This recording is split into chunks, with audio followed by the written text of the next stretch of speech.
Hello everyone, welcome to session 2.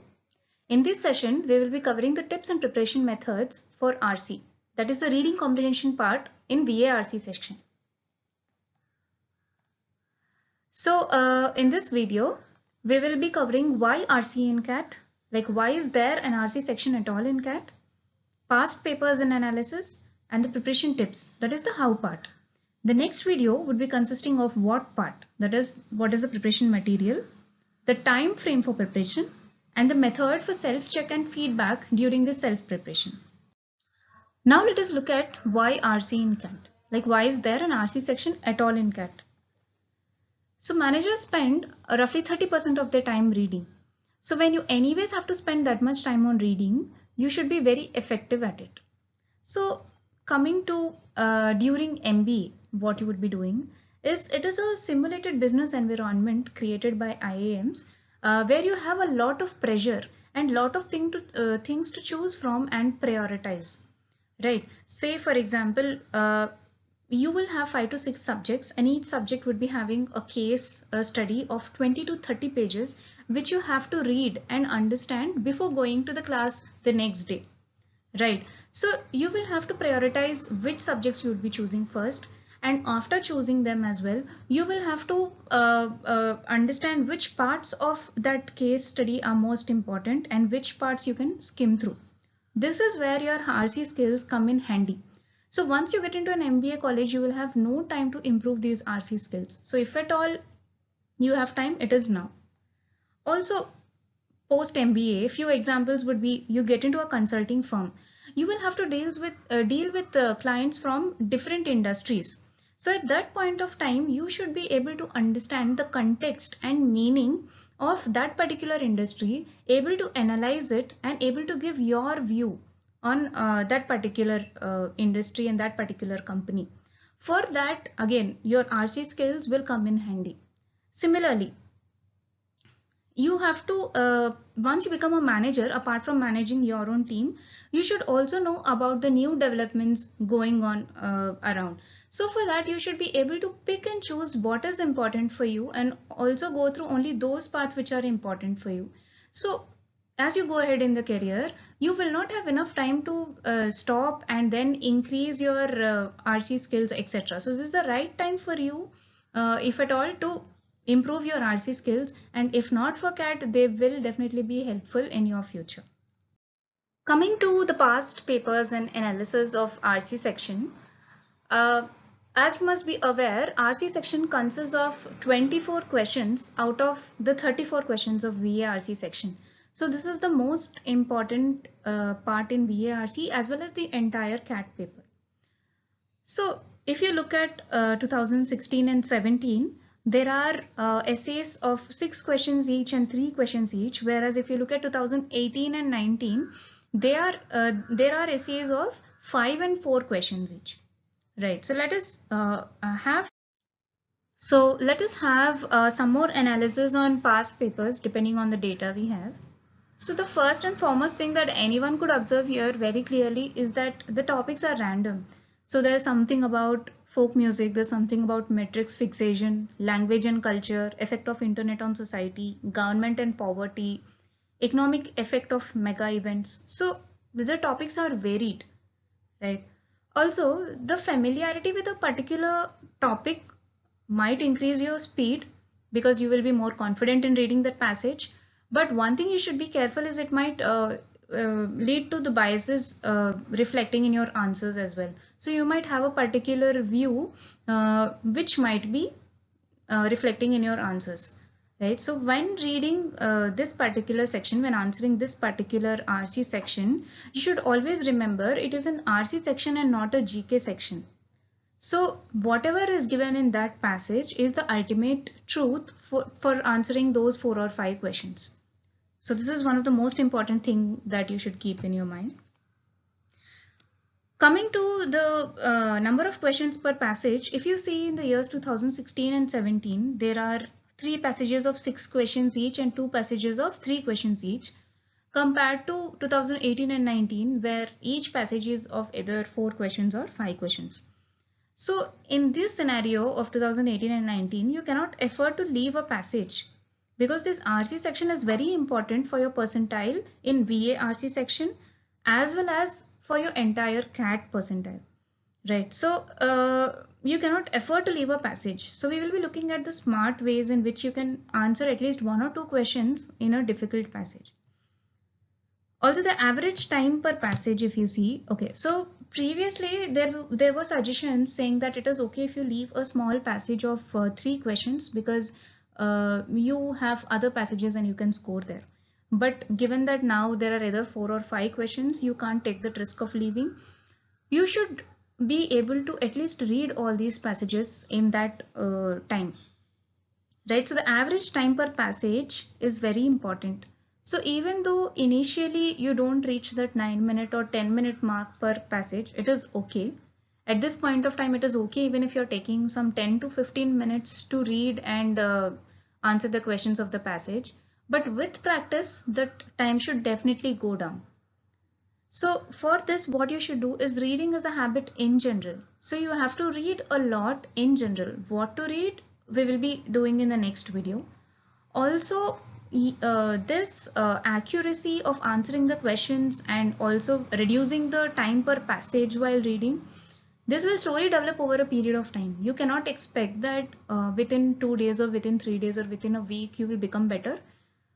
Every month you can check what is your what is your improvement, but you cannot expect it to improve very quickly. Coming to how to answer, it is always best to answer VA first, verbal ability questions first. The reasons are they are 10 in number, either you know them or you don't know them, right? And they don't have negative marking mostly. And also RC sections might consume a lot of time. So if you start with RC and then go to VA, it may so happen that you don't have enough time to answer VA and you would be losing those 10 proper questions where you could score. Also, if you start with RC first, there would be a dilemma for you whether you should go to RC, VA and then come back to RC and then VA. So to avoid that confusion, what I suggest is always start with VA, spend the 10 or 15 minutes to finish those 10 questions of VA, and then the rest of the time divide among the given RCs. And also VA doesn't have a negative marking, so it is okay even if you mark all the 10 questions if you don't know the right answer or if you're not very sure about the accuracy. Whereas in RC there is a negative marking, so you should be very careful while answering the RC section. Again, that is one of the reasons why I suggest you to keep it towards the end, towards the second half. Also, there are at least 50% fact-based questions in the RC. So obviously there are some questions which are inference based, which will ask what is the tone of the passage, etc., etc. But there are definitely some fact-based questions which you can directly answer and get marks in RC, which you should never lose. Coming to another part of our analysis, you cannot afford to misinterpret and extrapolate. Again, this will come from the biases which I was speaking. So it is not that there is a very big RC given of 2 or 3 paragraphs. You read only first paragraph and you extrapolate and answer all other questions. That should never happen.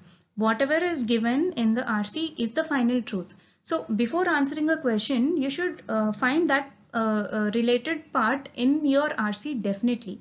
So you should improve that skill of skimming through the RC and knowing which are the important parts, but you should never extrapolate or misinterpret a given RC. Okay, so let's move ahead. Let us take one of the so-called difficult RCs. So in 2019 paper slot 1, topophilia RC is considered as one of the difficult RCs. That is what is the word around. So from that difficult RC, let us take a question. The word topophobia in the passage is used for what? So this is the last paragraph. Whatever you're seeing is the last paragraph of that RC. If you see the last line and if you read the last line and just as a beloved landscape, etc., etc., you can directly find that the answer is A. So this is the easiest question in the entire section. and the topophilia RC is considered as a difficult RC. So this is what I was saying. So just because the RC is difficult, it doesn't mean that you should not attempt it at all. So you should understand this easy and difficult segregation which people talk about. So it may be easy to read, but it may be difficult to answer. It may be only 1 or 2 paragraphs and it is very easy to read, but the questions might all be inference based and all the options are very close to one another. So it is not an easy RC, it is actually a difficult RC. Whereas RC such as topophilia case, to read it may be very verbose and it may be very long, etc., etc. But when coming to questions, there may be few fact-based questions, and if you can find that particular part of RC where that question is answered, you can just directly read it and mark the answer. And if you think it is very difficult for you to interpret it further, you can leave the inference-based questions. At least you can answer 50% of the RC questions. So taking all these into consideration and some of my own experiences, these are some of the preparation tips I would like to give. First one, read a lot and on diverse topics and views. This is very important, on diverse views as well. So what will you read? Editorials, novels, articles, newspapers, etc. And what exactly are my suggestions? I'll be doing it in the next video. Also, practice to dissociate from your view while comprehending. So you might have a view, so start reading those newspapers or those articles which are completely against your view. What this helps in is, while answering a particular RC, you will completely dissociate it from your ego. You will not bring in your previous thoughts and biases into it. You will read RC for what it is and you will answer understanding what the writer wants you to tell. So this is very important, to read a lot and on the views which are against your views as well. And get comfortable reading about any and every topic. By this what I mean is, you should be comfortable in reading even a philosophy article or a science article or an article on mathematics or something on biology, etc., etc. So you should not feel that you are afraid of a particular topic, etc. So for that you have to be very comfortable in reading any and every topic, and you should practice also likewise. Vocabulary is not equal to comprehension. Definitely vocabulary is an important part to understand and comprehend, but vocabulary is not everything. Say for example, you encounter a very verbose RC and you are not able to know the meanings of a few of the words on first glance, but if you can understand the meaning of that word in that particular context, it is good enough. So it is not required that you understand each and every word in that RC to answer all the questions, right? So, and also some of the RCs, if they have very difficult words, it is generally a trap, so that you wait there and waste a lot of your time. So you should be very careful as to where to stop and where not to stop while reading and doing the paper, right? Also practice with time. And every time you practice, you have to practice as if you are solving this RC in the final exam. So obviously once after solving, after that particular 10 or 15 minutes of solving your RC, you can go back and see what are the difficult words which you didn't understand, try to find the meaning, try to remember them. All that is okay. But just because you don't know a word, don't stop attempting an RC, even during practice.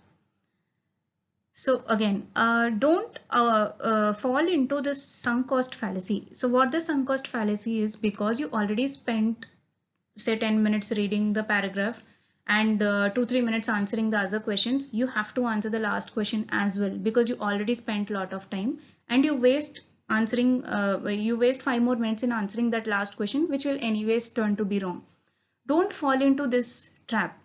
So if you answer say 3 out of 4 questions in so-called easy RC, whatever, if you think it is an easy RC and you're able to solve only 3 out of 4 questions, it is perfectly okay to leave the 4th question and move on if you're unable to get the answer for that, right? So don't fall into the trap that you have to stop there and answer all the questions. And spend more time analyzing and taking notes after you attempt an RC. During practice, whenever you attempt an RC, you have to definitely spend more time understanding which parts you are very strong at, which parts you are weak at. Say you are weak at understanding the tone. Maybe you have to practice more questions on understanding the tone of the paragraph, etc., etc. So this analysis is as important as practice. So only practicing RCs will not give you anything. You have to analyze as well.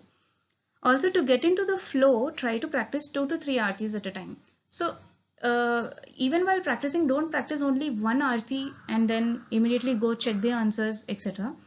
Try to have 2 or 3 RCs at hand from different topics and practice them, so that you will get into the flow. You'll get into that mode of what you would be while writing the exam, and then you can analyze later. Read questions and then passage. So this is a general mistake. What people would do is first read the entire RC, then try to understand each and every word, and then go to the questions, and then again try to find that part in the RC, which wastes a lot of time. So what I suggest is you first read the questions, so that you will get an idea what is your goal, right? Then you go into the RC and start reading the RC. You can start skimming through and you will understand those areas which are very important for your question. So if it is a fact-based question, you will definitely know, like, okay, this paragraph I'm going to find the answer.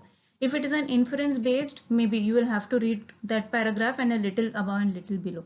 So this you will improve with practice. So even when practicing, first read the questions, then go to the RC, and then you can skim through some of the parts. You can pay more attention to some of the parts. So that comes with practice. And again, during this skimming, etc., don't extrapolate and don't misinterpret. So these are very important things. And never miss a fact-based questions.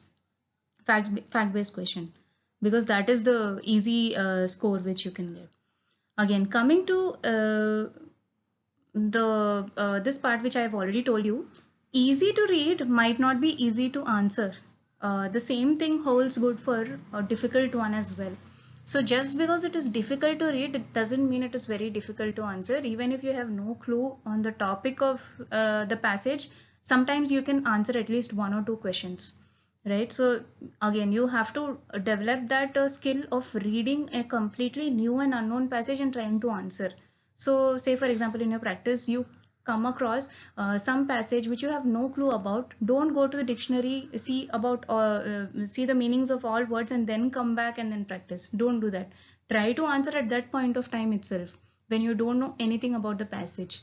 Right, so you should also be ready for those situations where you get a completely new passage out of the blue and still you can answer at least 1 or 2 questions from that passage. Right, so thank you. That is it for this session. And the other 4, 5 and 6 what I've mentioned initially, we will be covering in the next session. Thank you.